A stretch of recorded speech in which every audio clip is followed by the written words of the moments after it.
самуунд ийм үйлдэл гарна ч нэ би бас сонсонгүй. Үнэхээр сайдыг энийг ч нэр төвшүүлэхгүй. Төрдөө олдмаар юм. Төшөв рүү олдмаар болсоо байдаг ш. Бид нар хамтдаа ялах ёстой болохоос биш. Бид нар хамтдаа ялагдах ёсгүй. Тэрс үтэхэд би билээ.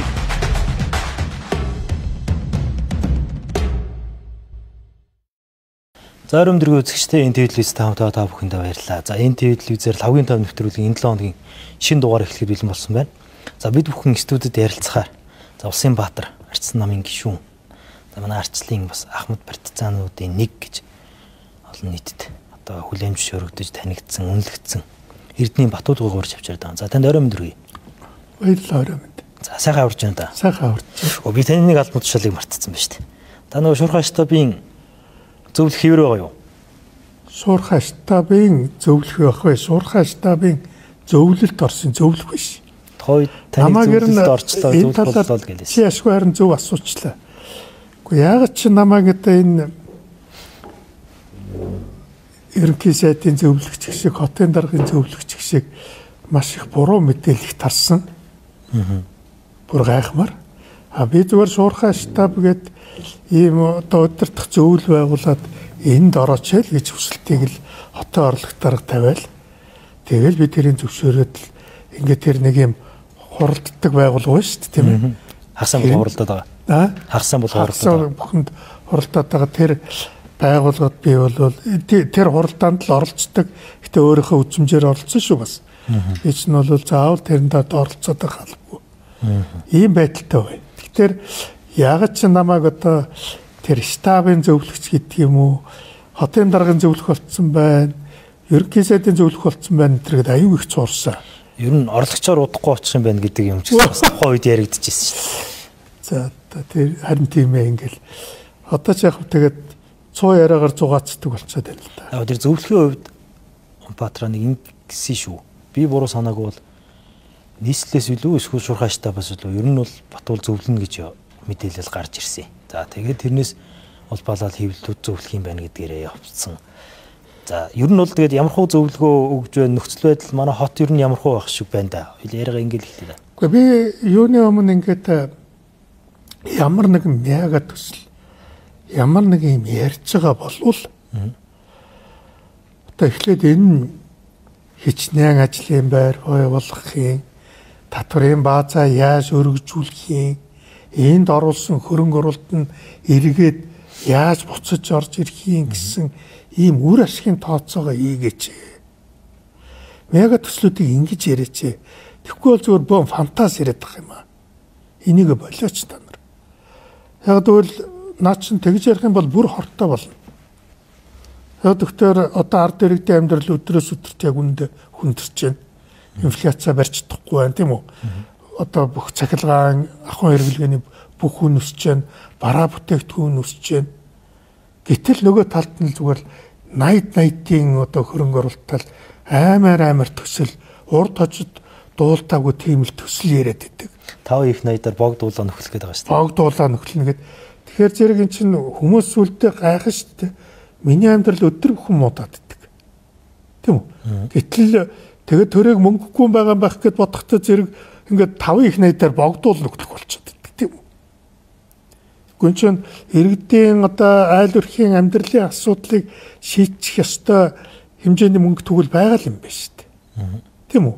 Жишээ нь тэтгэврийнхэн бол үгүй энэ ч одоо тэтгэвэр мөнгөний ханшны уналтаас болоод нөгөө тэтгэврийн худалдаа авах чадвар унчлаа. Энийг одоо яах юм бэ гэд асууж яхад мөнгө байхгүй гэдэг. Гэтэл одоо тент ч тэдний их 80, энд ч эдний их 80 гэд яриад байдаг. Энэ хоёр чи ингээд хоорондоо зөрчилд ороод хагаралд ороод. Тэгээ наад эргэж чинь одоо бүр учруулахаа хэлж штэ. Тийм учраас та нар энэ ингээд энэ мега төслүүдийнхээ үр ашгийг яриач. За би ийм зүйлийг бол одоо хэлсэн. Ямар үр ашигтай? Хичнээн ажлын байр бий болох юм. Тийм үү? Энийг дагаад одоо ямар одоо бизнесүүд бий болох юм. Энийг дагаад одоо шинэ улсын болон нийслэлийн татврын бааз нь яаж нэмэгдэх. Яг бол ямар ч төсөл ярьсан гэсэн тэр нь эцэст бол нийгэм дарамт болохгүйгээр өөрөө өөрийгөө л нөхдөг байх шүү дээ. Тэглгүй яах вэ? Эдийн засгийн өрөөгөөжтэй байх хэрэгтэй шүү дээ. Өөрөө өрөөгөөжтэй байх хэрэгтэй шүү дээ. Тэгэхээр фантаз бол өрөөгөөжийн тухай ярьдаггүй байхгүй ерөөсөө. Фантаз бол нэг хүний ингээд бодол байдаг. Тэр бол өрөөгөөж ярьдаггүй. Тийм фантазуудыг ингээд яриад унахтай зэрэг эдийн засаг бол тэрнээс болоод маш хүнд байдал дарамтанд ордог. Ийм л учиртай. Тэгэхээр энийг бол би бас хэлсэн зөвлөсөн. Хүлээж авч явах юм уу? Үгүй ямар ч байсан ерөнхий сайд бол их уухайлан хүлээж авч ин лээ. Тэр ерөнхий сайд. За. Үгүй нэр одоо ингээд нэг үр ашгаа ярья. Энэ бидэнд ямар өрөөгөөжтэй. Энэ ямар бизнес бий болгох гэдэг юм. Тийм үү? Ямар орлогод бий болгох гэдэг юм. Энэ төсөл чинь. Гэх мэтлэн ийм зүйлээс нь ярих нь зөв шүү дээ. Ер нь бол хувийн хвшил бол хязгаарч тэгж ярьдаг тийм үү? Хувийн хвшлийн ямар нэг юм ярил гэдэг зүйл. Үгүй энэ эргээд яаж төлөх юм бэ л гэдгийг ярьдаг. Тэгэхгүй манай компанид дарамт болчих вэ гэж одоо тэрийг маш их судалдаг шүү дээ эрсдлийг. За битэрийн ярих сэдв бол 2-3 сэдвийн өрөөнд би танд урилга хүргэсэн. Гэхдээ та сая нөгөө эдийн засгийн өрөөгөөж ярьж байгаа учраас би энэ тайгаа гаргаад ирлээ л дээ. Хүлээж аваад одоо шуурхай стаб ерөнхий сайд ч юм уу засгийн газрын төвшөнд таны ерөнхийдөө тийм байна. Зөв байна гэсэн хандлага та байсан гэж байна. Тэгсэн чинь ингээ өнгөрсөн 7 хоногт уул уурхаан биржийн тухай хууль ороод ирсэн байхгүй юу? Энэ яг буцааж эсвэргүүцэлтэд тулаад буцаагаа татагчлаа. Энэ 13 дээр нөгөө нүүрсээр бид нар нэг урчилсан төлбөр аваад нэг бартер маягийн хийдэг байсан шүү дээ. Нөгөө аптек гэдэг. Тэгсэн чинь энэ бол ингээд томоохон төсөл бүтээн байгуулалтын ажлуудыг хэрэгжүүлэх зорилгоор харилцан ашигтай тогтвортой урт хугацаанд бүтээгдэхүүн солилцуулах гэрийг засгийн газраас өргөн мэдүүлснээр их хурал хийж болно гэдэг ийм хуулийн залд оруулаад ирлээ л дээ. Энэ хууль бол таны яг хэлсэн тэр дотоодод ямар татвартай байх, ажлын байр яаж бий болох, өрөөгөөж явах. Энийг бүгдийг ингээ байх болгочих жоо зүйл байхгүй. Энэ гүрийг бариулахын тулд энэ нүүрсээ ч юм уу эсвэл энэ ордыг ч юм уу энэ зэсийг өглөө. Тэнд худалдаа авалт нь хэлийн цаана бодлоо. Энд ямар ч татвар орж ирэхгүй. Орж ирж байгаа компани нь давуу эрхтэй байдлаар та мэднэ шүү дээ. Орж ирээд юм а барь авчдаг. Ингээд үг үйлдэл хоёр нь зөрүүдэх. Энийг одоо та юу гэж харах вэ? Ер нь таны зөвлөгөө үр ашиггүй болсон юм шүү. Тий. Би ер нь бол одоо энэ залуучуудын за нэг ялангуяа одоо энэ ерөнхий сайд оюун эрдэнэ энэ ганц төмөр шатар сайд ганц төмөр энэ дорцхан эднэрийн энэ үйлдэлүүдийг хараад байхаар надад нэг ер усын тийм гайхс юмнууд харагдаад байна. За. Энэ ер нь политик гэдгийг ер нь ойлгодог болсон биш юм байна. Политик. Политик гэдэг бол дандаа ямар нэг юм үр дагавартай тооцдог зүйл. Тийм үү? Энэ зүйлийг хэлээ үр дагавар нь юу вэ? Энэ үндэстэнд ямар ашигтай гэдгээр тоолдог байхгүй тооцдог. Гэтэл тэхгүй юм. Африкны ялангуяа ийм одоо би зориуд политик гэдэг нэг олон улсын нэр томьёогоор нэлээд шүү тийм үү? Политикгүй улс төрийн дур зоргын төр одоо удирдлага аюу их бий болсон байхгүй. Тэр зүгээр л тэнд нэг ийм дарангуйлагч тийм үү? Эсвэл ямар нэгэн тийм нөлөө бүхий одоо тэр Африкт нэг феодал ч юм уу тийм ээ? Нэг одоо том босс ч юм уу ингээл ерөөсөө тэр улсыг эцээц маш хүнд дарамтанд оруулсан ийм шийдвэрүүд гаргаж ирсэн. Политик ерөөсөө байхгүй. Политик гэдэг чинь нийгмийн математик юм байна шүү дээ. Улсын математик гэсэн үг. Тэр ерөөсөө байхгүй. Би одоо жишээ гайхаад байгаа. Уг нь аль нь ингээд өөр засгийн газарт одоо хэрэглэх газрын дарга эсвэл сайд тийм ээ. Ийм албан тушаалууд дандаа хашиж явсан улсууд. Одоо политик гэдэг суралцсан байх ёстой баймаар юм одоо уг нь. Тэгсэн одоо ингээд ийм нэг ингээд санаанд орсон фантазиас өнгөнүүлээд ерөөсөө салахгүй. За жишээ нь тэр саяны чиний хэлдэг яг үнэ. Энэ ямар аюултай юм болно гэж бодож байна. Энэ бол зүгээр Монгол улсын эдийн засгийг бол зүгээр л суурилна. Монгол улсын эдийн засгийг байхгүй болгоно. Ерөөсөө эдийн засгийг бүтцийн хувьд устгаж хайна. Яг өгтөр нөгөө улс төрчдийн мэдлэлд байж байгаа нөгөө нэг том уурхайгаар улс төрчдийн фантазиар бий болсон мега төсөл санхүүжүүлэх гээд тэгээ бодвол гол нь хятадас л тийм үү ийм баартраар юм авах нь байна л да. Гэхдээ уучлаарай чинь хятад тэрний зөрөнд ажил хүчээ оруулж байна. Тэрний зөрөнд бараагаа шахна. Өөрөөсөө бараа материал худалдаж авч орж ирнэ. Өөртөө бараага шахах штэ. Тийм үү? Тийм. Угаасаа дандаа тийм гэр байгаа. Ингээд монголчууд бүгд ажилгүй болно. Компаниуд бүгд бизнесгүй болно. Мөн үү? Өөрөөр хэлбэл тэр нөөцийг хятад худалдаж байгаагийн цаана Монгол улсын эдийн засгийн бие даасан байдал тийм үү? Өөрөө өөрийгөө авч явдаг эдийн засгийг зүгээр л тэглэнэ гэсэн үг байхгүй юу эрдэл. Гэхдээ ямар шаанда тэр 200 гаруй мянган ажилтан орж ирэх гэж байгаа тэргээд их хурл дээр хэрэлдэл хашгичаад байсан мэт дээ. Гэхдээ чинь өөртөө ажилгүйдлэр дүүрсэн. Дэлхийд ямар орн тэгдэг өөртөө ажилгүйдлэр дүүрсэн мөртлөө тийм үү? Гадны хүмүүсийг авчирч ажил хийлгээ гэдэг тийм ямар тийм тэнэг орон хаана гэдэг.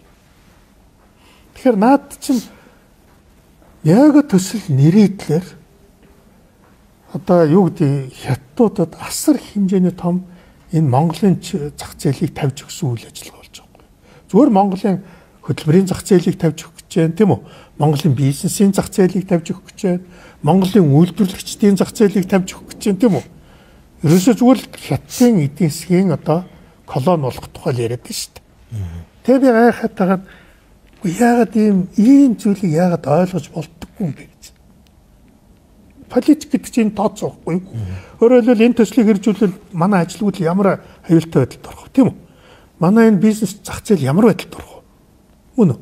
Цаашдаа бид эдийн засгийн бие даасан байдал ямар байдалд орох вэ? Энэ ч политик шүү дээ.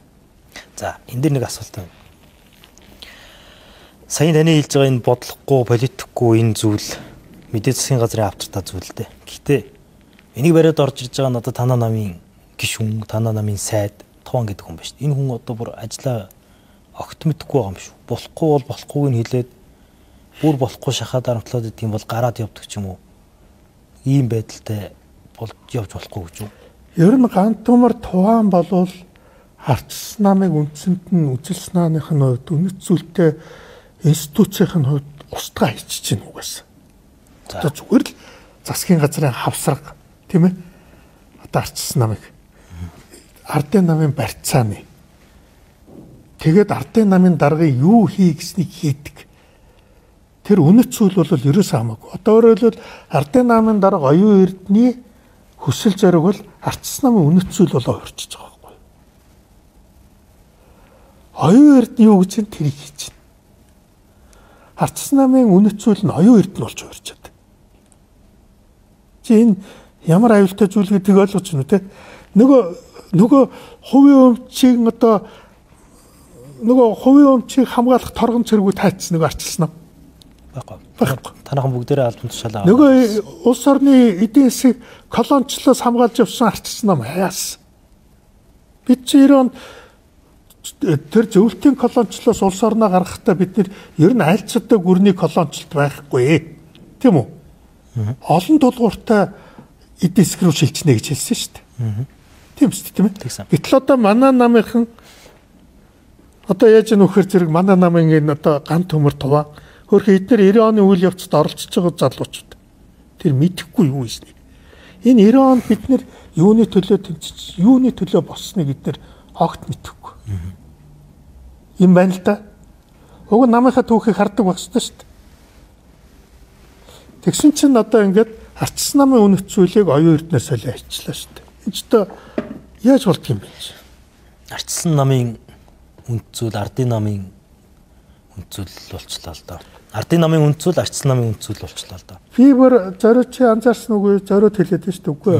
Ардын намын даргын одоо хүсэл зориг бол Ардчилсан намын үнэт зүйл болцсон гэж би хэлээд байна шүү. Би бас их нюанстай хэлээд байна шүү дээ тийм ээ. Оюун эрдэнэгээд Ардын намын даргын хүсэл зориг бол манай намын үнэт зүйл боллоо. Энэ бол манай нам сүрсэн гэсэн үг. Хоёулаа намтай холбоотой зүйлийг нэвтрүүлгийнхаа бас нэг хоёр дахь хэсгээр ярина. Би танаас саяын тэр эдийн засгийн колоничлол, эдийн засгийн тусгаар тогтнол гэдэг зүйл дээр бид нар хамгаалалт тэмцсэн юм аа гэдэг зүйл дээр нэг зүйл асууад байгаа. Одоо дахиад асууя да. Танаа туун сайд нэг тийм түлшний гэрээ нэрээр, онгоцны түлшний гэрээ нэрээр одоо энэ манай агарын орон зайг өгөх. За бүр энэ арайч үгэж үр зээл тавьж буу юм болжж барьсан нисэх буудлаа тэдний мэдлэлд өгөх нэг өөр нэг улс.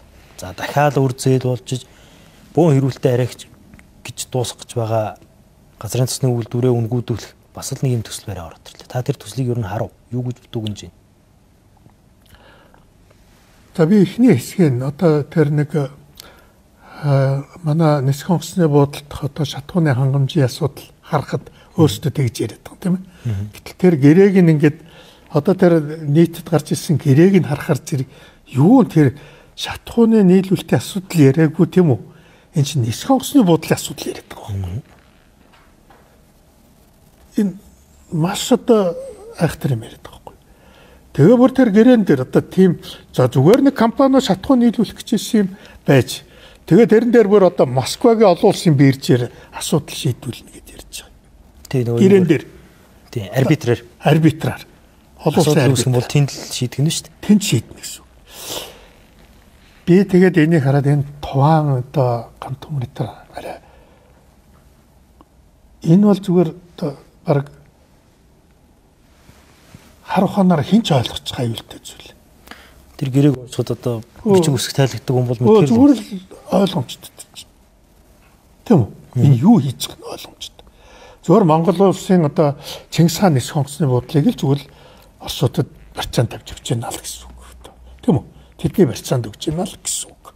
Ердөө замаа хувааж эзэмсэж байгаа хамгийн чухал далаад гарцгүй манай хувьд агаарын орон зай гэдэг чинь ямар ярьж байгаа бид нар чинь ерөөсөө энэ чинь манай нисэх онгоцны буудлын чинь зүгээр нисэх онгоцны буудлын биш байхгүй юу? Дэлхийтэй холбогддог манай хэлийн бомб байхгүй юу? Монгол улсыг дэлхийтэй холбогддог хэлийн бомб. Мөн Монгол улсын одоо онцгой чухал ач холбогдолтой ачаа бараа тээврийг олон улсад хүргэдэг онгоцны буудлын чинь маш том хэлийн бомб байхгүй юу? Одоо шинэ урд байж байгаа хэлийн бомб бол Хятадтай Монголын хоорондох хэлийн бомб. Хойно байгаа хэлийн бомб бол Орос Хятадтай хооронд явж байгаа хэлийн бомб. Тийм бичтэй. Чингис хаан нисэх онгоцны буудал гэдэг бол дэлхийтэй холбож байгаа хэлийн бомб. Шинэ бид нар тэрүүгээр газрын ховор элементтэй зөөмөр байна. Тийм үү? Гэх мэтлээ өнөөдөр газрын ховор элементээс болоод дэлхийд юу болж байна? Аюул болж шүү дээ тийм үү? Одоо дараагийн чухал зүйл бол ерөөсөө ийшэл чиглэж шүү дээ. Тий? Чип энэ чипнүүдээ зөөн юмд орж ирж шүү дээ. Энэ дэлхийдээ бид нар зөөж байгаа бүх бараагаа энэ олон улсынхаа нисэх онгоцны буудлаар явуулж байгаа шүү дээ. Үнийн ирэг дээр бол. Тийм биз дээ. Энэ чинь зүгээр нисэх онгоцны буудал биш. Манай хэлийн бомб, олон улсын хэлийн бомб. Тэгэхээр энийг бол одоо Оросын барьцаанд өгч байгаа. За би тэгтээ та нарт гэсэн ярихдаа нэг юмыг сайн ярихгүй байна лээ. Би тэрийг бүр та нарт бүр зориуд хэлмээр байна. За. Тэр гэрээн дээр бол Москвад олон улсын арбитраж үнэ гэж байгаа. Би бүр тэрийг хараад одоо инээч хүрэх шиг. Яа нэгдүгээртэй шүү дээ. Энд зурсан асуудал манай хууль эрх зүйн өрөөнд явахгүйгээр тийш очих гэж байгаа юм. Энд одоо тэр хуулийн этгээд манад хариалагдсан үйл юм тийм үү. Гэтэ өөрсөн маргааныг тань шийднэ гэж юм. За дүүрч. За тийм бас практик бий. Одоо тэгтээ уучлаар би нэг юм зориуд хэлэх хэрэгтэй. Чи ч гэсэн хэлж өгөхгүй нэлээ, та нар ч хэлж өгөхгүй нэлээ. Миний хэлээд байгаа нь юу нөхөр Оросод байна шүү дээ. Бизнесийн маргааныг арбитраар шийддэг орн биш. Олон улсын арбитр шийддэггүй. Аллах хүчрхийлэлээр шийддэг орн байхгүй бизнесийн зөрчлөө. Гэхдээ одоо хамгийн сүүлийн том жишээ шүү дээ. Wildberries гэдэг одоо Оросын том компани авгаа нөхөр хоёр хуваа бол ацалцсан. За юу? Москвагийн төвд буудалцсан болсон. Хоёр хүн амин насаа алдсан. Тийм үү? Одоо Оросд ч нэ шүү дээ. Ийм бизнесийн бүлэглүүдийн хооронд аллах хүчрхийлэлээр асуудлаа шийддэг болсон байхгүй юу? Яг үүндээ Путин ч дийлэх байсан тэрэг. Одоо ингээд харж байгаа чинь банкны захирал үхлээл гэн тэнд тийм үү? Тэр компани захирал амиа аллаа гэн тийм үү? Тэр хүнийг шоронд хийлээл гэн. Ерөөсөө энд нэгдүгürt бол тэр арбитр тэрэн шиг оногоо Оросд бол тийм байхгүй. Бизнесийг хууль эрх зүйн шүүхийн өрөөнд шийддэггүй. Тийм үү? Аллах хүчрхийлэлээр шийддэг. За хоёрдугаар. Оросд бол яг найдваргүй түнш бизнесийн найдваргүй түнш гэдгээр бол дэлхийд зартай. Жохон мафиоз маягийн эдийн засгтай болцсон угаас. Мафи маягийн эдийн засгт болцсон. Тийм учраас олон улсын хөрөнгө оруулагч нар айдаг. Ямар сандаа олон улсын хөрөнгө оруулагчдыг очиж барай шоронд хийчих шүү дээ. Маргалцсан тал нь өөрөө шоронд авчиж хийчих шүү дээ. Тийм ч олон улс тийм хөрөнгө оруулагчд айдаг байхгүй. Жишээ нь өөрөө юу гэдэг Америкийн төрийн том хамгаалттай мөртлөө шоронд орж шүү дээ. Тийм үү? Америкууд үзээ бардаггүй. Сүүлд нь Оросын нэг тагнуулаар сольж авдаг тэрийг. Тэгэхээр аюулгүй нэг чухал юмыг нь энэ бол жишээ нь Монгол дээр болсон туршлага байхгүй. Яаж энэ бизнесийг ингэж шийддгийг. Жишээ нь одоо Оросууд бол яг үндэ тэр хаан ресурсын ураны одоо ашиглалтын лицензийг манай засгийн газрыг дарамтлалцсаар байгаа 40 болгоцсон. Санжин одоо тэр Санжин баяр ерөнхий сайдын үед. Тий. Энд чинь манай засгийн газрыг дарамтлаж байгаа 40 болго хийсэн шүү дээ. Гэхдээ тэр үед одоо тэгээд эн чинь нөгөө гэрэн нөгөө Лондонгийн арбитраж дээр очиноо. Чи одоо яах юм бэ бид нар гэсэн. Үгүй асуудалгүй бид нар та нарт одоо ерөөсөө тэнд бол бүх тэр зардал зөвлөгөө гэж бид нар гаргаж өгнө гэж Оросын тал албан бусаар амаар хэлээд байхгүй юу. Айлах гэжгээр. За тэгээд яг нөгөө болдгоор авсан тийм үү? Манайх нөгөө манайхан Лондонгийн бирж тэр одоо дуудагцсан. Гэхдээ одоо яана нөгөөт ч одоо бид нар хэлсэн шүү дээ. Одоо ингээ бидний дуудлаа одоо яах вэ гэж. Бид яаж мэдхий хаан тийм бичиг байгаа юм. Бид нар таны энэ Лондон дээр шүүхтэлцэх туслана гэсэн бичиг баримт хаана вэ? Гэт ингээ болгогдсон. Ингээ би чинь 110 сая 200 сая доллар өрөнд ороо гэж тийм. Тэгсэн. Өрөнд орохоос гадна нөгөө хөрөнгө оруулагч чинь бүгдээ өргөд ингээд үргээд яваад өгсөн шүү дээ. Ийм айхтар бодлого хийгээд байдаг байхгүй болно. Одоо тэгээд байна шүү дээ. Хамгийн гол нь би нэг юм гадарч байгаа. Дээрээс нь Оросууд ч нөгөө Оросын нисэх нөгөө олон улсын нисэх энэ салбар нь олон улсын хоригт орцсон байна. Тийм. Банкуд нь сэлбэг засвар хийгдэхгүй болц тийм үү? Сэлбэг засвар бүх юм хоригт орцсон. Тэгэхээр манайхыг тийм бааз болгочих юм бол энэ одоо манай Чингис хаан нисэх онгоцны буудлыг тийм юм болгочихвол бид нэр олон улсын хоригт орчих шүү дээ. Тийм үү? Манай нисэх онгоцууд хаашаа нисэж чадах вэ? Москва нисэхээс өөр аргагүй бол. Удирдлагын төвшөнд нь орж ирнэ гэдэг зүйл ороод ирнэ. За тэгээд нөгөө нисэх буух хөрөхгүй байх зөвшөөрөл өгөхөөс эхлээд өхөө вечүүл яах вэ? Сумалгааг нь хийхээ вечүүл яах вэ гэд яг энэ нарийн маш олон асуудлууд байгаа юм билээ шүү дээ. Тий, ер нь их гөрнөттэй байна шүү дээ. Ямар ч их гөрнөттэй гэрээ хэлцээрийг хийхэд өг бүрийг маш нарийн задлж хийдэг ёстой байхгүй юу? Тэр саяны гэрээнд байж байгаа цогцлбор гэдэг яг юу гэсэн бэ? Цогцлбор бол шууд одоо бид энд уншаад хүн тайлбарлаад өгсөн байгаа байхгүй. Хамгийн ихний зүйл залтан дээр Чингис хаан нисэх буудал буюу гээд кодоор нэлтгээд цаашаа цогцлбор гэж байгаа.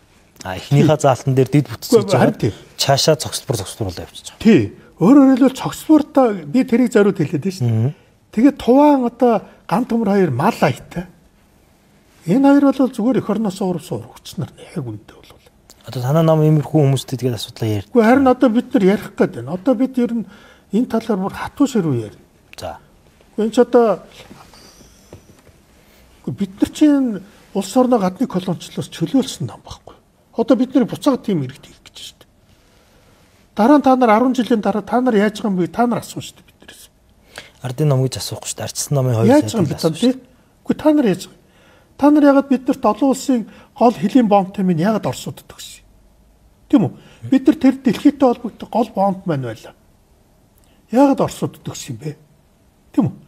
Наад бол ч дампуур болчлаа. Эсвэл биднийг зүгээр л аэрофлотын салбар болгочлоо. Орон нутгийн төв болгочлоо.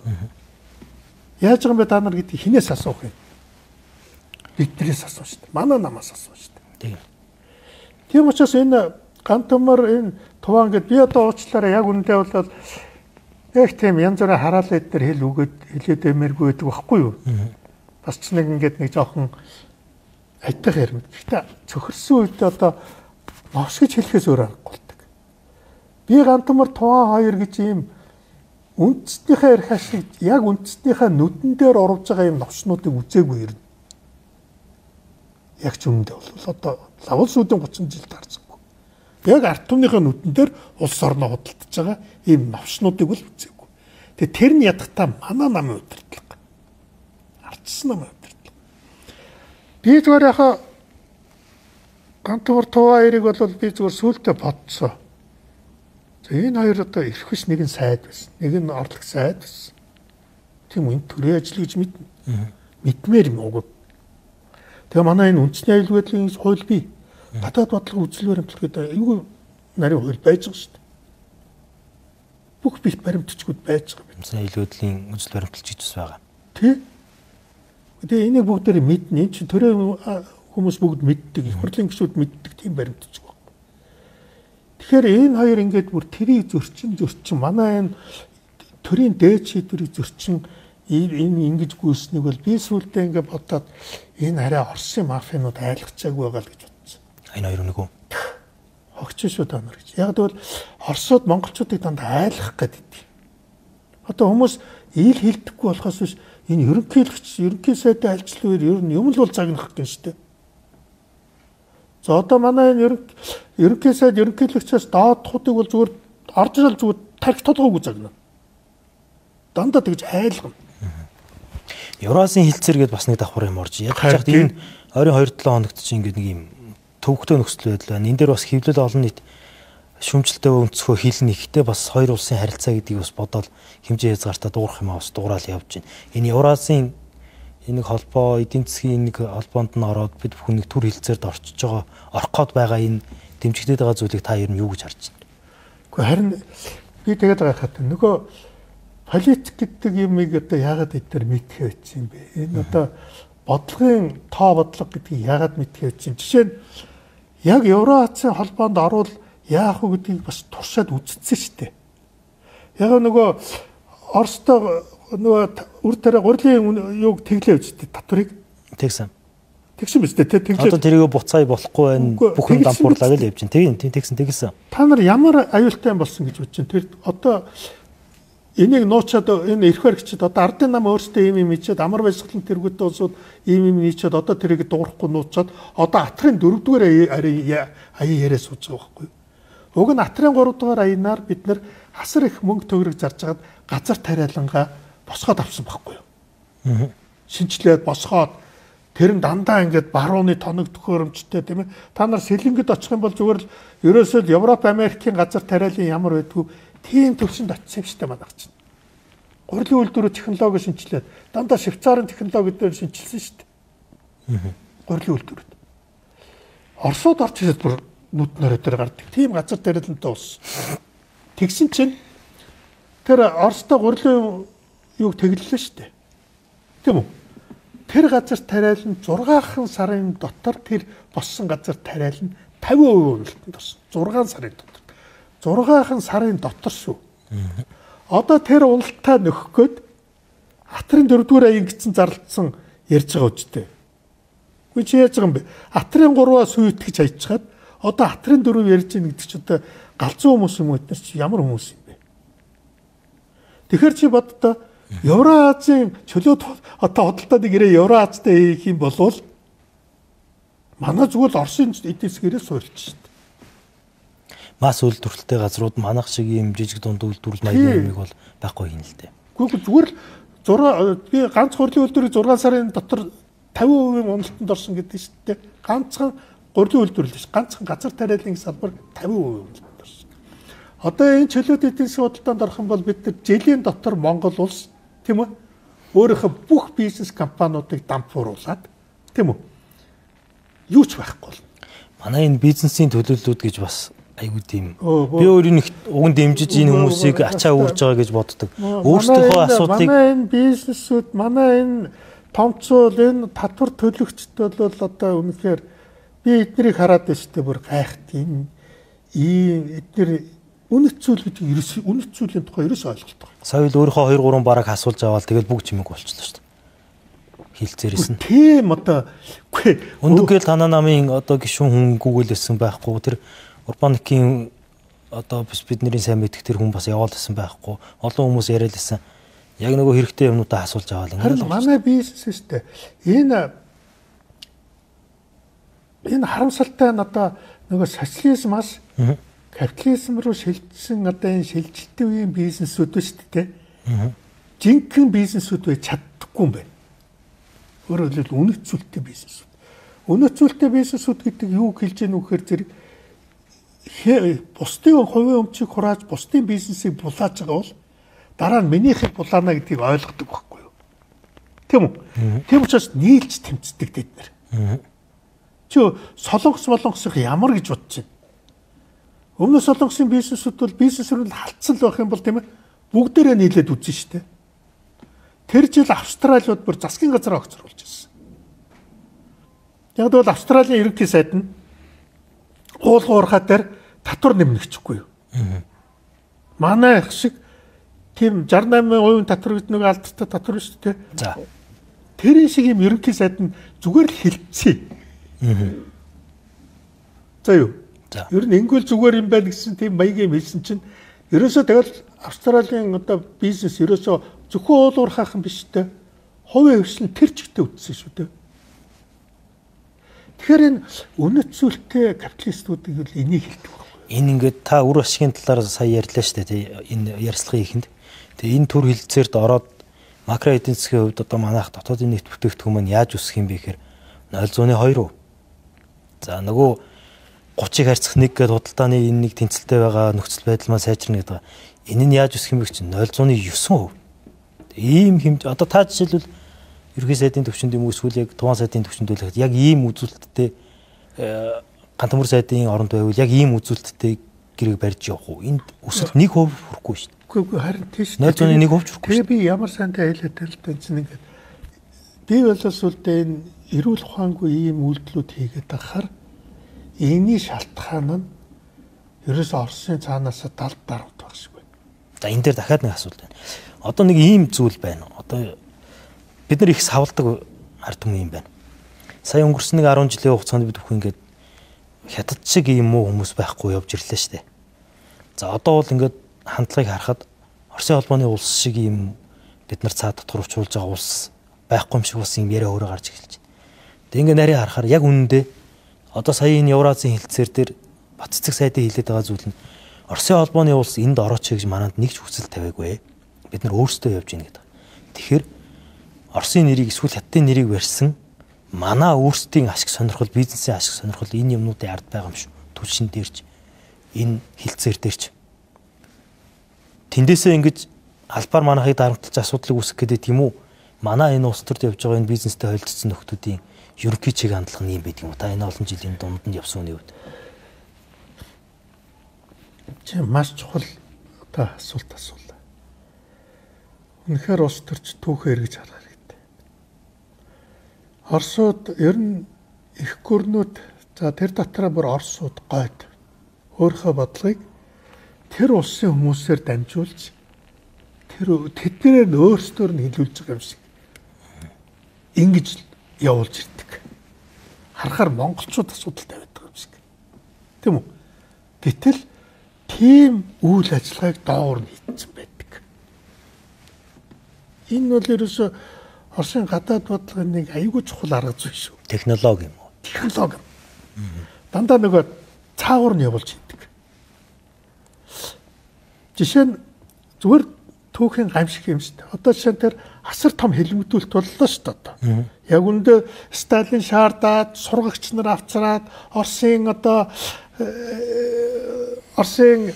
КГБ орж ирж байгаа л ингээл одоо сүүлд нь КГБ нэртэй болсон тухай үедээ НКВД гэж байсан шүү дээ тийм ээ.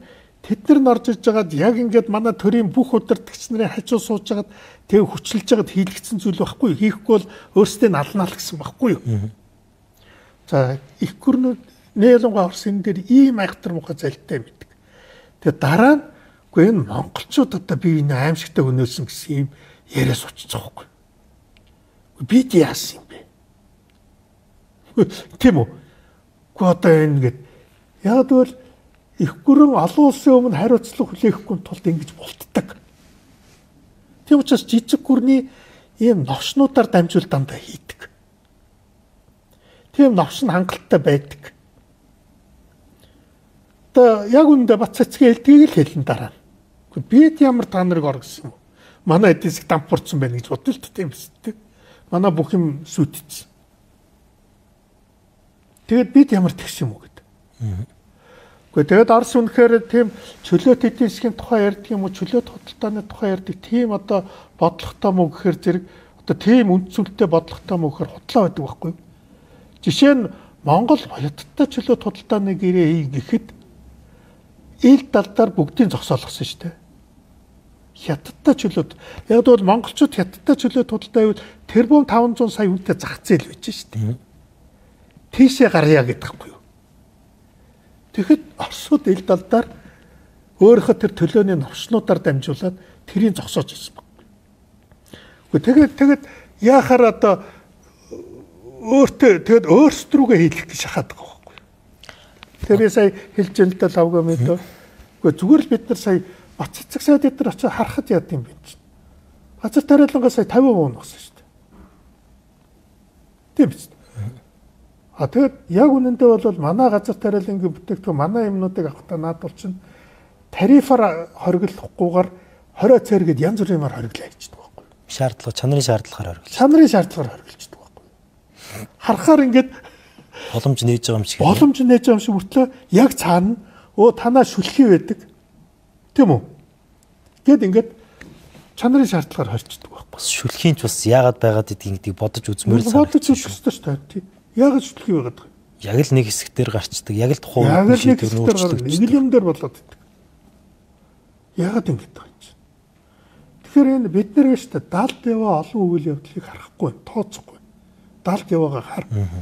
Хаан ресурс дээр яаж шившгээ утгаснаа ойлго. Дандаа ингээд манад нэг юм гадны өр болсон гар хөл болсон новчнууд байдгийн. Би нэг юм ерөөсөө ойлгодгүй. Эдний үр хүүхэд нь энэ их оронд амьдрын шүү дээ. Яагаад энийг ерөөсөө энэ Бац цэцгийн үр хүүхэд энд амьдрын шүү дээ. Өөр яагаад байгаа юм бэ? За энэ бүхний ингээд ярихаар одоо миний хувьд ярилцах, тантай ярилцах дараагийн сэдэв маань холбогдож орж ирж байна. Ардчлал. Таны харж байгаагаар өнөөдөр 90 онд үүсгэсэн тэр 30 хэдэн жилийн өмнө үүсгэсэн ардчлал өнөөдөр яг ямар байна? Та эдийн ботсон ардчлал мөн үү? Тэр 90 оны үеийн ардчилтаа зүйрлэх юм өнөөдөр бол ер нь үлдсэнгүй. Үлдсэнгүй. Чи боддоо 90 онд штэ улсын баг хурлын гишүүн чөлөөлөх төсөлтөд тавьж ирсэн. Одоо тэр Дамдан гэдэг гишүүний чөлөөлөх төсөлтөд тавьж ирсэн тэр үйл явцыг та нар одоо харах юм бол штэ та нар бүр чачирдна. Нөгөө ямар гоё тогтмол тогтоолтой холбоотой. Тий. Ямар гоё ёс суртахуунтай улс төрчд байсан юм бэ? Ямар гайхамшигтай. Юу барууны тэр нөгөө шудраг сайхан улс төрчд тэр чинь бүр тэдэнд үлгэр болохоор байлаа шүү дээ 90 онд чинь бид манай арчилж. Манай арчил бол ерөөсөө тэр үед бол үнэхээр дэлхийд үлгэр загвар болохоор байлаа. Тэр шудраг тэр Дамдан гишүүн зүгээр тэр 20 дугаар тогтоолт дээр холбогдсон их хурл дээр гаргасан мэдээлэлтэй холбогдуулаад тэсэлгүй хадгаламж байсан мөнгө л өөрөө авчихсан байл та. Эдэн дээр хадгалсан байсан л өөр. Тэгээд тэр нь илрээд чөлөөлөгдсөн шүү дээ. Өөрөө хинээс юу ч аваагүй тийм үү? Өөрийнхөө мэдээлэл ашигласан гэдгээс болоод чөлөөлөгдсөн. Мэдээлэл ашигласан байна. Чи одоо бодтоо тийм арчилтай байлаа шүү дээ. Ёс зүй юм да. Бас юу ёс зүй дээр бол одоо алаад өгдөг байлаа шүү дээ. Ёс зүй мас зүйн тухайд бол одоо бол тэрний хажууд бол бурхан минь бузар булаа явдал одоо бол. Одоо хүний юм ирсэн биш гээд хазгаа зам тавьчаа тэгээ зогсож байлаа шүү дээ. Тий? Би тэгэл одоо танаа хоттой л холбоотой хүн тэгэл яриад зогсож байлаа. Тэгээ бодтоо одоо нэг айгүй хэцүү. Ер нь манай энэ либерал арчил нэр нүрээ бараад энэ нэг муу улс төрчдөөс болоод бид нар тэрэн дээр л үнэхээр хариуцлага алдсан. Тэрнийг бол одоо би ч урд нь чилжсэн шүү дээ. Тэрэн дээр бурууга хүлээж шүү гэж тийм ээ. Өөрөөр хэлбэл одоо энэ либерал арчил ингээд авилгалт төр үйлдвэрлэдэг систем болчихлоо шүү дээ. Тэр систем рүү н одоо танаа либерал үзэлтэй барууны үзэлтэй намынхан явж очиод яг адилхан болоо явчлаа. Барууны үзэлтэй нам чинь хамгийн гол нь шударгасны мананд зогсдог байхгүй. Өмч. Хувийн өмчийн мананд өөрөөр хэлбэл төрийг баг болгоо гэдэг чинь авилгалгүй болго гэж л зогсож байгаа шүү дээ баруун дүүний нам гэдэг чинь тийм үү. Өөрөөр данхар төр гэдэг чинь авилгалын төрийг л хийж байгаа. Тэгээ ингээд танаа нам ороод энийг ингээд ер нь бол энийг хамтрал гэж яриад байгаа шүү дээ. Энэ бол хамтарсан засаг биш. Энэ бол үндсэн хуулийн зөрчил. Энэ бол ардын намд ажилд орсон л үйл явц. Ардын намд ажилд орсон улсууд байхгүй. Ингээ байгаад тахын тэгээ зөв юм уу? Та юу гэж харж байна? Гэхдээ харин одоо би тэгээд зарлал хэлээл одоо 27-нд гараад тэмцэх гэж шүү дээ. Одоо 27-нд. Тий. За. Намаа одоо ардын намаас салгаж авъя. Тийм үү? Гэхдээ одоо бид нар шудрагсны манаа зогсъё. Тэгээ явахарчин Үүлбаатар одоо ардсан намынхаа удирдлагуудтай тэмцээн явчих штэ. Өөр гарц байхгүй штэ. Өөр арга байхгүй. Тэгэхээр чи ингээд танаа нам чи 2 хуваагдчихдаг штэ. Тэгэл яхаа сонгуульд өгч ийн. Тэгэд яхаа ардын намын барьцаанд байснаас байгаагүй дээр үсттэй. Тэгээ байсан ч ихтэй явж ороод Эрдэнэ гэдэг хүн чинь нэр дэвшээл намаас олруулаад ингээд яваад өгдөг. Дахиад тийшээ явчих үү дээ. Яах вэ? Тэгэхээр зэрэг одоо шүү дээ. Тэгээд одоо бол ерөөсөө одоо улаан шугам гэж ярьдаг. Одоо энэ олон улсчид тийм үү? Улаан шугам хэтэрлээ гэж тийм ээ. Одоо бол улаан шугам хэтэрсэн. Би зүгээр хэлээд байна шүү дээ. Оюун эрдэнэ ардын намын даргын хүсэл зориг манай намын үнэт зүйл болж хувираад байна шүү дээ. Юу гэсэн үг бэ?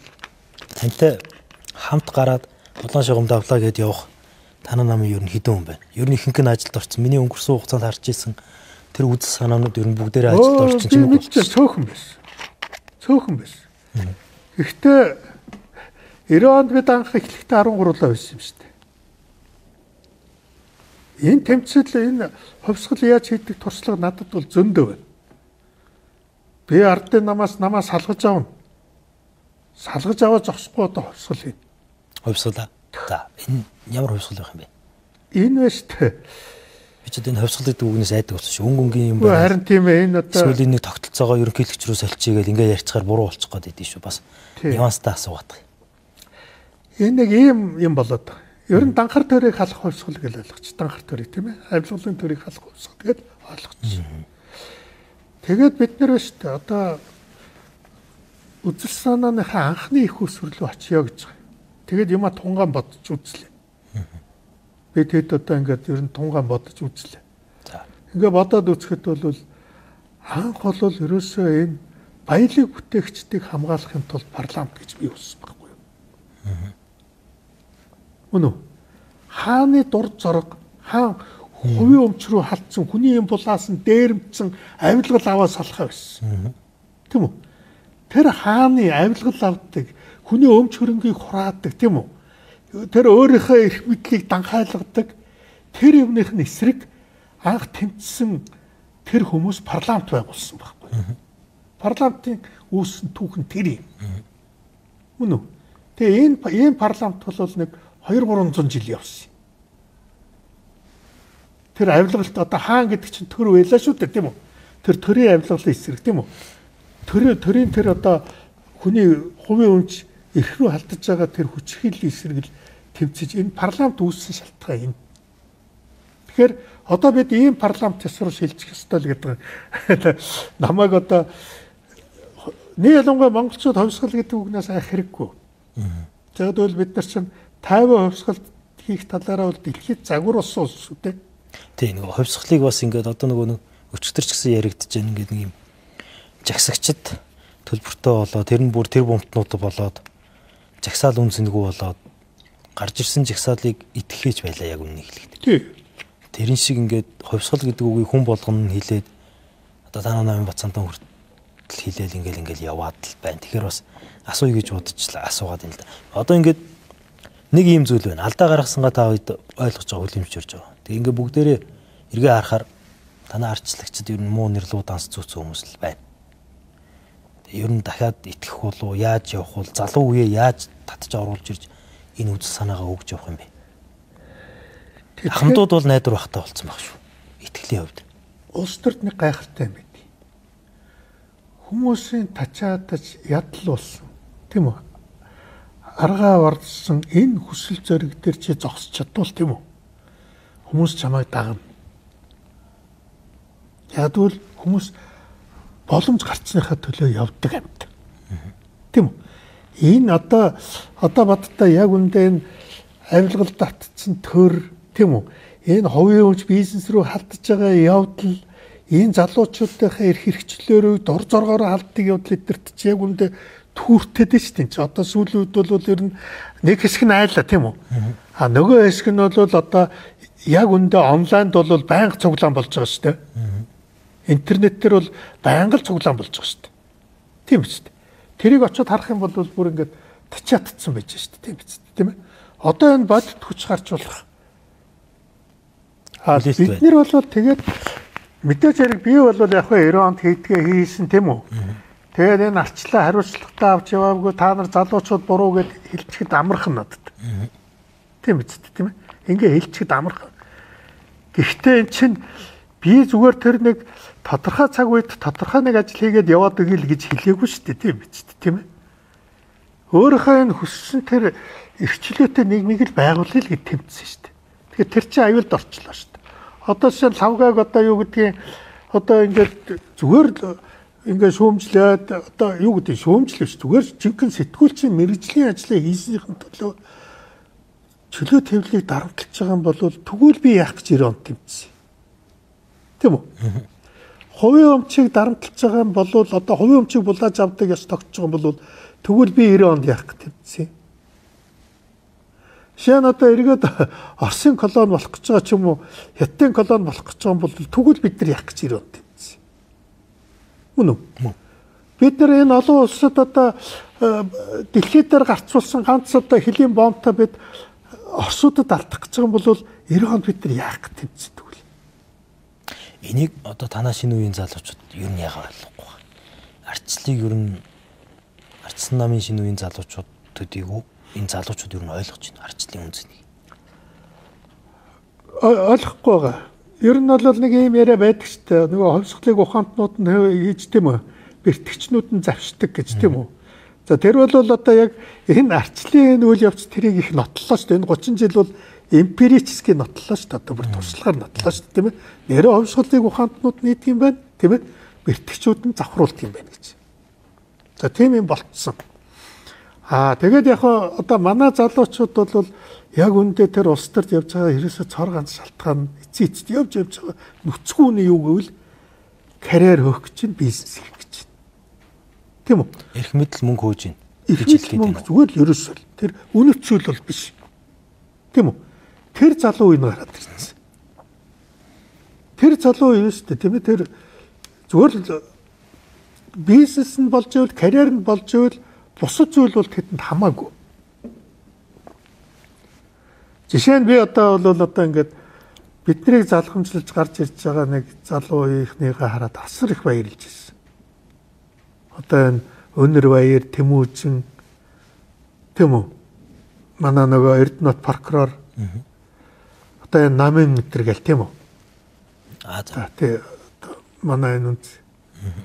За энэ залуучууд бол нэрэ үнэхээр тэр арчлаа мэд үнэхээр юмны хавдгууч мэднэ. Бас ч үнэцэлтэй хүмүүс эднэр угна. Тийм үү? Гэтэ эднэр бол бидний шиг тууштай байх чанар байсангүй. Зүрх зараггүй юм байна эднэр. Тийм үү? Эрхчлөөнд эрхлээд өсчих. Эрхчлөөнд эрхэлж өссөн улсууд ийм байт юм байна. Нөгөө ардчил өөрөө өөрийгөө иддэг нь олон улсын.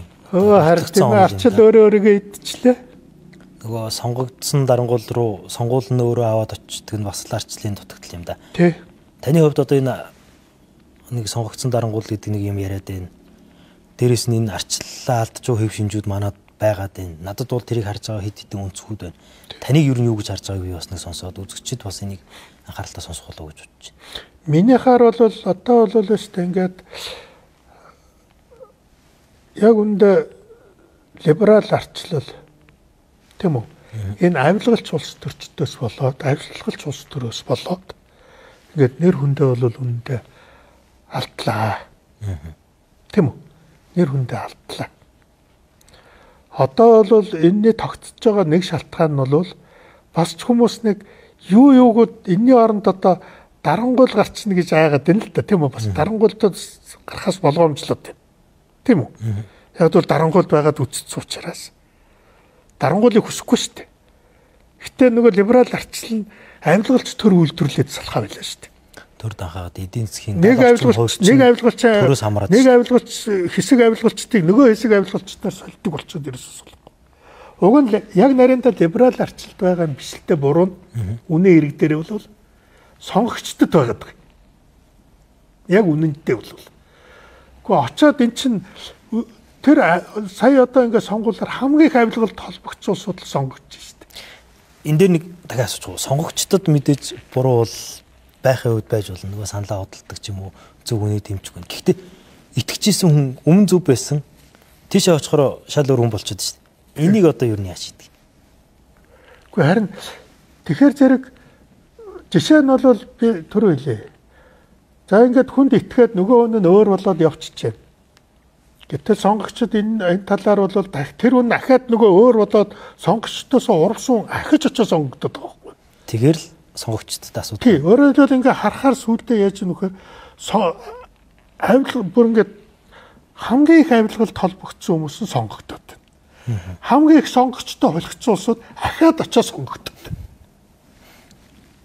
Энэ юу болоод байна? Яг өөрөөр хэлбэл сонгогчд маань зөв сонголт хийдэг нь ер нь үнэн үү бодлоо юу? Үнэн болж байна уу? Одоо гэхдээ энэ бол дэлхийд даяар асуудал тавьчихад байна.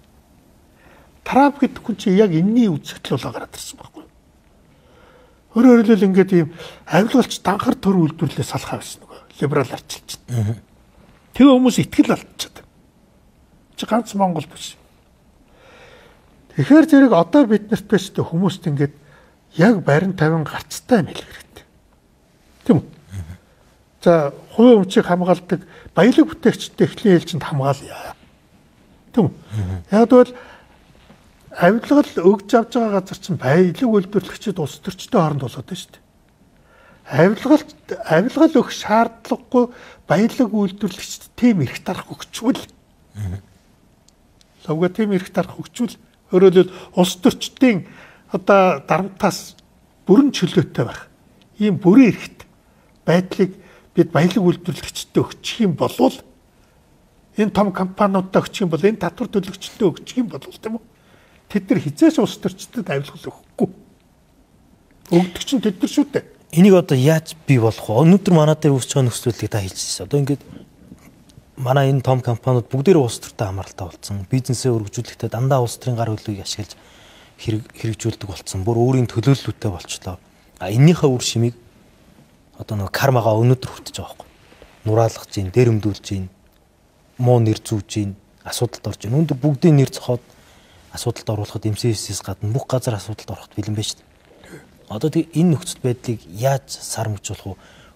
Дарамтанд орцсон, өөрсдөө холилдсон учраас эсэргүүцэд хэлэгч чадлын бизнесийн талх байна. Яг энэ ер нь том компанийн ер нь бас би жоохон илэн далангүй хэлээ шүүмжилдэг. Та нар өөрсдөө ийм одоо буруу тогтолцоо бий болгоход аягүй үнэтэй хөв нэмэр оруулсан. Би бол одоо хэлдэг байсан тэд нартай уурлаад. Үгүй та нар ингээд нэг сайн хууль гаргахад мөнгө гаргаж зарцуулахгүй мөртлөө. Та нараас одоо авилгал одоо сонгуулийн ханд авна. Гарсан авилгал авна. Тийм үү? Хөрөнгө рүү чинь дайрдаг. Та нар энэ хүмүүсийг ингээ өөгшүүлээд байж тээ гэж би одоо өглөөд идэг байсан байхгүй. Тэгээд тэд нар яг өндөө өөрхийн ингээд надад их дургу болцоос. Одоо надад бүр их дургу бүр ардын нам таартай надад илүү их дургу. Хачив. Өөрсдийн дээрэнтэй тоноод заримдаа ч ингээд бүр ойготос сэжиг хөрмөр идэг шүү дээ. Энэ нөгөө нохоо зодуулсан эзэнтэй янаг гэдэг үг үүдтэй нэг мохоо үг тийм үү? Тийм ээ зодсуундаа нохоо янаг гэж. Тэгээ ийм одоо балаа юм уу хайшаа. Би тэрэнд нь би бол үндэ тэгээ ийм үнэт зүйл байхгүй эднэр. Гэхдээ нэг нь ингээл барайл хийлээ те. Нөгөөдөл нь бизнес нь булааж хахад хаалга ташх нь олгүй. Тэгээ дараа нь өөрийнхөө булаалгаж байгаа. Тэгээ өөрийнхөө булаалгадаг. Хинчээ. Тэгээ би яг ингээд эднэр таад үзэгч эднэр их дургу надад. Гэхдээ би ямар тэдний төлөө явж байгаа шүү дээ. Би чи үнэт зүйлийнхээ төлөө явж байгаа. Үдэл санааны төлөө. Үдэл санааныхаа төлөө явж байгаа. Хувийн өмчт рүү халдаж хэрхээвч болохгүй. Тийм үү? Бизнесийн эрх рүү халдаж болохгүй. Энэ бол миний итгэл үнэмшил. Энэ бол миний одоо шүтдэг зүйл. Яг бол баялаг бүтээжж бид нар өнөөдөр гудамжаар дүүрэн машинтай гэдэг юм уу тийм үү? Одоо Монгол түүхэндээ байж үзээгүй ийм лангуутай байгаа яг үндэ. Яг хүн болсон юм дандаа голж ярьдаг. Тэрнээс монголчууд бол энэ 90 оны өмнөх монголчууд босоод харах юм бол өнөөдөр ухаалж байна. Тийм үү? Бидний одоо энэ үеийнхнийг харах юм бол 90 оноос өмнө социализм үеийн монголчууд одоо харах юм бол өнөөдрийн монголчуудыг харах юм бол деваачнд амьдарч байна л гэж харна. Деваачнд биш тийм ямар даварцсан улс вэ гэж харна. Гайхна. Одоо гомдол мэдүүлэх юм бол тэд нар гайхаас. Энд ч тэ яа даврахаараа ингэж давдаг. Одоо малчтайгаа очиод харах юм бол тэр үеийн нэгдлийн малч харах юм бол энэ малчин чинь бол одоо зүгээр л яваачин дамжирч шүү дээ л гэж харна. Гэтэ харамсалтай нь хүмүүс байгаа зүйлээ дандаа чамладаг. Энэ хүний натур юм байна.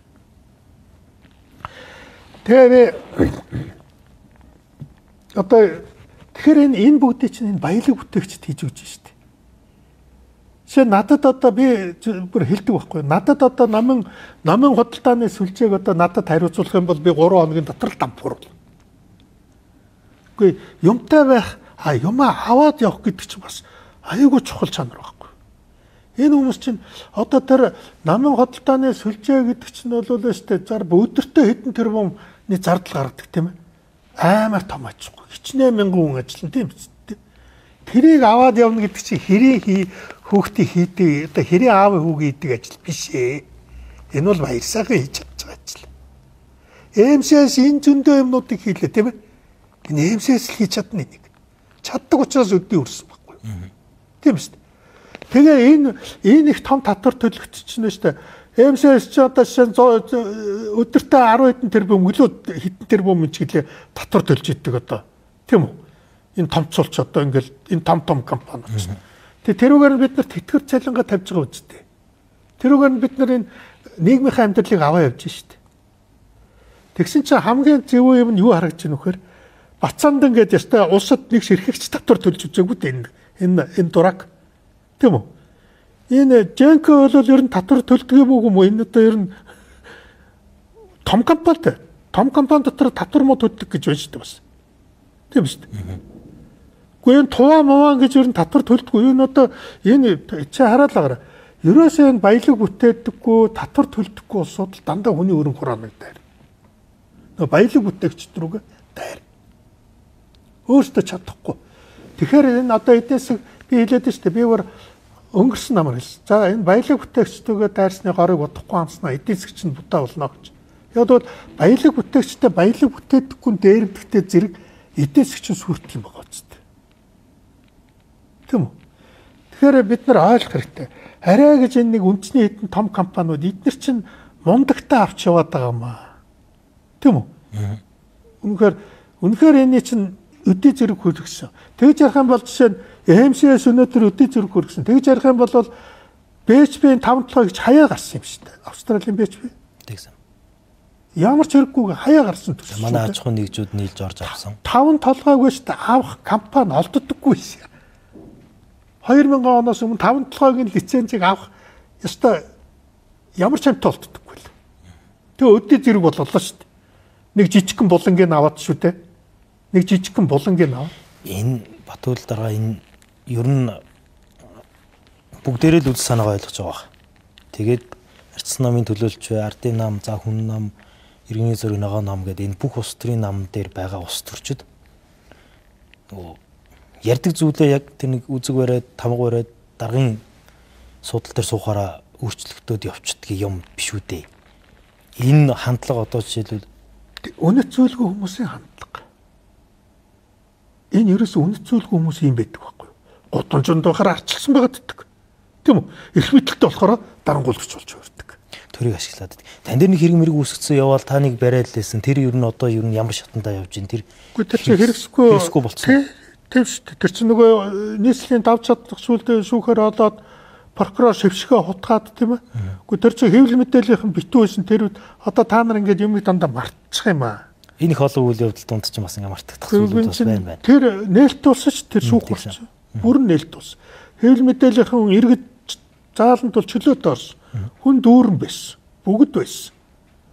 Тэгэхэд хүмүүс тэр шүүх хуралдачаад хүмүүс бол дараа нь бол олон хүн сэтгүүлч төртөл пөөх нэрээ үл даргааштай. Үгүй бас ингэж муухай хүнийг гүжирдэж хийдэг юм байна л гэж гайхшаа болж гарч ичээлээ шүү дээ. Ингэсэн юм шүү дээ яг үүндээ. Тэгэд одоо хүмүүс нэг муухай дутагдал байд. Хүнийг ингээд хэрэгт гүтгэх нь болохоор зүгээр суурал сонсно. Цагаатгсан хэн ч сонирхдаггүй. Гэхдээ одоо ингээд бүх тэгээ тэр нээлттэй уралд очихгүй яасан тэр хүмүүс. Шүүхээс өмнө ялцдаг. Ер нь тэгээд шүүхээс өмнө ялцсан хүнийг хүн төрөлхтөө өөрөө л сонирхдаг юм биш үү дээ. Ер нь тэгэл хүний л өөрийн мөн чанар юм биш үү дээ. Одоо тийм л дээ хүний модал дуртай. Хүний сайныг нэг ярьдаггүй тийм үү? Мууг нэг ярьдаг. За одоо яа их үү тийм байна. За та бүхэн ярилцлагын цаг маань өндөрлөх ер нь төгсөн байна. Ярих олон сэдв байна. Гэтэ дараа нь дахиад хоёулаа нарийн тухайлсан сэдвүүдээр ярив. Би одоо хотын дарга байсан хүнийг нэвтрүүлэгтээ урьж оролцуулсан байна. Ер нь одоо энэ хот дээр хийгээд байгаа энэ ажлууд хотын хөгжлийг тодорхойлоод байгаа энэ бодлого шийдвэрүүд таны хувьд ер нь зөв юм гараад ийнө буруу юм гараад ийнө одоо шуурхай штаб дээр зөвлөхөөр нь хитэд татсан хүний хувьд нэг гаднаас нь бас ажиллаа мэддэг хүний хувьд юу гэж дүгнэж байна. Давчундаа хариулаад өгч. Нямбаатарын талаар миний бодол бол энэ хотын дарга өнөөдөр байж байгаа даргын талаар миний бодол нэлээд тийм хоёрдмол байдалд орчод байгаа юм. Яагаад хоёрдмол байдалд орчод байна вэ гэхээр нэг талаас яг үндэ Нямбаатар бол одоо бидний үед хэрэгжүүлж ирсэн. Тэгээ нөгөө Батболд гарч ирснээс хойш зогсоосон 8 жил гацаас олон ажлуудыг үргэлжлүүлэх гэдэг ингээл тийм үү нөгөө метро гэж гэдэг юм уу тийм ээ. Нөгөө одоо босод төслүүд юу ч гэдгийг ингээл энийг үргэлжлүүлэх гээл нөгөө дахин гэр ороолын дахин төлөлт тэргээд ингээл үргэлжлүүлэх гээл ингээл гүгэд өөрөөр хэлбэл нэг улс төржилгүйгээр тэр ажлыг ингээд үргэлжлүүлэх гэсэн. Тэрнээс ардын нам бол надаас ажил хүлээж авсны дараа айгүй муухай улс төрсөн шүү дээ. Тэр намайг ерөнхийлөгчд үзүүлэхгүй гэдгсэн юм байна лээ. Тухайд. Тэр зориуд нөгөө гэр хоолын дахин төлөлтийг зогсоож хохирох хүн хохироосон болгох гэж. Мөн үү? Тэр метрог зогсоож одоо намайг нөгөө миний хийсэн юмнуудыг зогсоож ингээд тэгж хорлж намайг хорлох гэж ерөнхийлөгчд нэр дэвших явдлыг зогсоох гэж тэрний эсрэг явуулах гэж хийсэн ажил юм байна л дээ тухайд. За Нямбаатар бол тэрийг бол харин тэгж их улс төржөөг. Тэр бол харин нэг талаас үнэхээр тэрнтэн дэмжиж байна. За ажлууд явуулж. За алдаа оноо нь юу вэ? За зүгээр одоо ингээ хараад тахт байна шүү дээ. Юу яах? Энэ нэг жоохон бэлтгэлтэй хийгдэх ажлуудаа л ярмаар байгаа байхгүй та. Тийм ээ ингээд эрэм дараатаа. Тий ингээд эрэм дараатаа. За одоо энийг хийнэ. Тийм үү? За энэ бол яг ийм үр ашигтай юм аа. Манай одоо ард иргэд манай татварын бааз ингэж нэрэд нь ажлын байр ингэж болно тийм үү? Ингэн нэтэр гэж дандаа нэг тийм тээзүү шиг юмтай ярмаар байна шүү дээ. Тэгэхгүй нөгөө эмоцоо барилгүй ингэж болоогүй юм яриад байгаа юм. Тэр болоогүй юм ярьчихар ч явж өгөхгүй шүү дээ. Унтчаад байна шүү дээ. Нэг юм дуулчаа тэрийг хөөргөж яриад байгаа юм. Тэгэхээр дарах хүн хизээс дуулсан юм ярьж болдоггүй байхгүй юу? Тийм үү? Дандаа ингэж урчилсан судалгаа хийгдсэн. Тийм үү? Хэрэгжих шатанд руу орох юмыг л ярьдаг. Тийм үү? Хүнд тайлбарлаж болно, тийм үү? Тэгээд ийм ажлын байр бий болж байна. Манай бизнест бол ийм ашиг авчирч байна. Манай одоо компани хүчин чадлууд ингэж нэмэгдэж байна. Жишээ нь одоо намайг хотын дарга байх үед л энэ Монголын авцгамын компаниуд маш одоо чадaltaй болж авсан шүү дээ. Би тэрүүгээр одоо бахархдаг тийм үү? Жинхэнэ одоо тоноглолтой юмтай болж авсан. Ажил их яг тийм тоногтой хүн хүчтэй нөөц болцоотой компани ер нь байхгүй байна л гэл надтай хотын дарга. Би бас хотын даргатай ярилцлага хийсэн. Сайдч муудаж олон зүйл асуусан. Ер нь бол тэгж ийсэн шүү. Гэхдээ тэгтээ зөндөө болцсон шүү дээ. Намайг анх хотын дарга авахд байна шүү дээ. Манай авцгамын компаниуд худалчунд хашаанаас өөр юм байгаагүй. За юу. Тэгээд энэ том би одоо ингээд харин энэ Нямбаатар ингээд нэг жоохон бодлого шиг яриач политик хүн шиг байгаа чи төрөө хүн шиг байгаа чи гэмээр байгаа байхгүй. Яг үндэ хятадуудад бүх замын ажлуудыг сүүлийн хэдэн жил өгсөн шүү дээ. Манайхаа өөрсдөө хийх чадамжгүй байна гэдэг. Үгүй яалаа. Тэгээд манайхаа хийх чадамжгүй байсан бол бидний 4 жилд яаж хийжсэн хүмүүс харсан шүү дээ. Бүгдийг Монголын компаниуд хийсэн шүү дээ. Монгол компаниуд хийсэн шүү дээ. Улаанбаатарын энэ бүх зам одоо тэр хойд Цуслангийн зам, энэ Налайхын зам мам одоо Налайч яг Бээжин констракшн. Тэр бол нөгөө хятадын засгийн газартай хамтарч хийсэн. Тийм үү? Бусад бүх замуудыг бол ерөөсөө монголчууд хийсэн шүү дээ. Ингэж худлаа яриха болмамраар байна. За баярлалаа. Та бүхэн ярилцах цаг маань дуусчих. Би юу н тантай өнгөрсөн хавраас хойшоо ер нь таарж амжаагүй бас нэг асуулт асуугаад дуусчихъя нэвтрүүлгийнхаа. Энэ нэг юм миний хувьд нэг юм харамсмаар ч юм уу нэг юм зүйл байгаа юм. Ер нь бол нэг улс төрд хүчний тэнцвэр хэрэгтэй учраас арчлан намыг хүсээд энэ арчлаа сахиачаа гэдэг юм шүү дээ. Тэгэхээр нэг юм сонгуул болгоны өмнө нэг талигац зориг ахсны хэргийг гаргаж ирээд өндрийг ахуулж яриад тэгээ сонгуул дуусгаар бүгд марчдаг. Улс төрч, нийгэмч, хуулийн хэлцэл марчдаг. Өнгөрсөн сонгуулийн үед тэр яригдж байсан тэр зүйлсүүдийг хараад одоо найз хүний хувьд, намын нөхрийн хувьд, мэддэг хүний хувьд ямар бодол төрж вэ? Ер нь юу гэж харж байв? Тэнд худлаа нь юу байв, үнэн нь юу вэ? Та нэг товчхон хариулаад өгч нэвтрүүлээд дуусгая. Чи үзээгүй юм байна л да. Би Facebook дээр 170 мянган хүн үзсэн. За. Би зөрөгтэй зориулж ингээд нэг юм аялгаутай шүлэг ütсэн. За. Facebook дээр байгаа. Шүлэг за би дуусаад харъя. Тэрийг хараарай заа юу. За. Би зөрөгт зориулаад бичсэн тийм шүлэг. Тэр бол одоо би анд нөхрийнхөө өмнөөс миний дээр сэтгэл шимширж тийм үү бачимдаж бачуурч явсныг би нээсэн тэр зүйлээ бичсэн. Тэрийг чи үзчихээрэй сая. Тэгэхээр чи тэндээс саяны чиний яг асуусан асуулт бүх хариулт. Тэр ч одоо хамгийн их одоо хүмүүстэй очсон тийм аялгууд шүлэг штэ. Аялгууд шүлэг. Би ч одоо нэг мэдсэн шүлэгч болсон. Тэгээд тэгжэл одоо би зөрөгт зориулж өөрийнхөө сэтгэлийг бодлсон. Би бол яг тэр шүлгэн дээр бичсэн байт. Үнэхээр тэр зөргийнхөө өмнөөс тэр энэ муухай улс төрчид түүний энэ үхлээр ингэ тоглосон тийм үү? Энэ олон жилийн бузар муухай нүгэлтэй явдал одоо би яаж шимшир шаналж явснаа. Одоо тэр тэнгэрт байгаа найзтайгээ битсэн л дээ. Тэрийг үзээрэй. Би харин сая асуусны чинь далимд би нэг зүйлийг их анхаараарай л гэж хэлэх гээд байна. За тэр ардын нам бол новшин муухай тоглосон. Энэ ус төр энэ үгээр бол улс төр ээж өстө зөндөө муухай тоглосон.